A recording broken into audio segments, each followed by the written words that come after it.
Ponono ni ichopo kamoro in jatelo niseyiero jarit tiyudo ka samoro ugwenyore paro kata winjruok wuok ni kare. Kochopo kama chal nade moyie ni dok mondo idhi wil jarit mari kata kineno ka ng'iyo moro osebedo mokiero kod samoro joma ineno ko ok mor gi telo mari. Mano titimo almost immediately. Ki make a decision ni ng'ama riti ok ber tindiko barua. Tiwacho ni ok adwar tiyo gi ng'ani anymore. Adwaro ni mondo ukawe back mondo akaw ng'ato. Kata mana drivers, jok mayudo drivers mag sirkal, kata drivers mobila, kaka joma tiyo court, judges, imiyo drivers mobila. But every time ko feel ni driver no ok ni kare, to wile to kawo driver moro. Yes. Penjo mane ok apenjo mokwongo kanyo ni driver mar jod bura bende gin obila? No. Drivers thin e obila. Jok mobedo trained kaka drivers thin.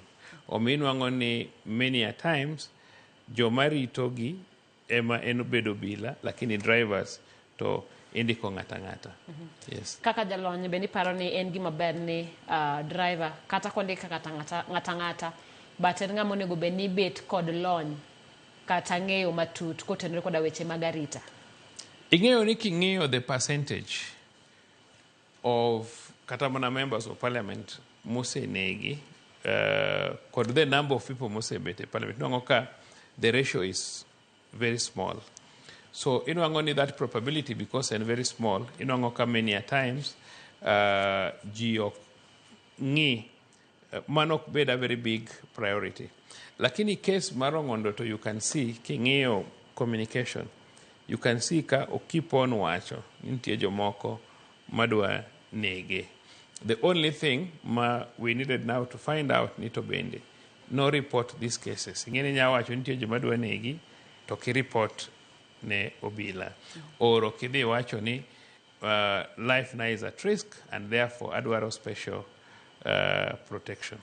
But gima timore en ni bet gi jatelo e mtoka achiel many a times oken a good security measure. En ani koro ji bet but oken a good. Inyalo paro MP mane negi Kenyatta Avenue, Muchai, the late Muchai. Inyalo paro kon nege plus bodyguards ne te. En ng'ama wuok ni he's going to finish you. Or finish the jatelo and his bodyguards, including the driver. Mano has happened before. Omio, it's just an unfortunate incident. And gima most important, any nyaka wanwang the motive.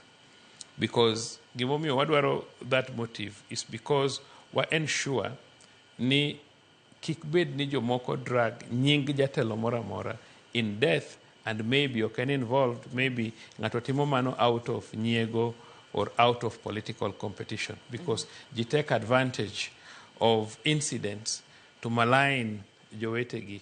We have seen this. One was sebedo public servants for long. To kaina public servant in a position, to samakata jothuru timo gimoro marach kata kakoro gik masebedo katimore kaka maandamano and the rest. So you expect ni maybe in uniform they support your community on what you are doing. Okay, practical. It cannot be practical. It cannot work. Omiyo ji bende bedo gi differences. Inya bedo koda gi difference. Ta third party mabe ni kodi gi difference nyalo take advantage. Ko ng'eyo ni kata ko hinyi ng'at makama emibro witness. Omiyo wanyalo mana kwayo jothuru ni mondo ji obed patient.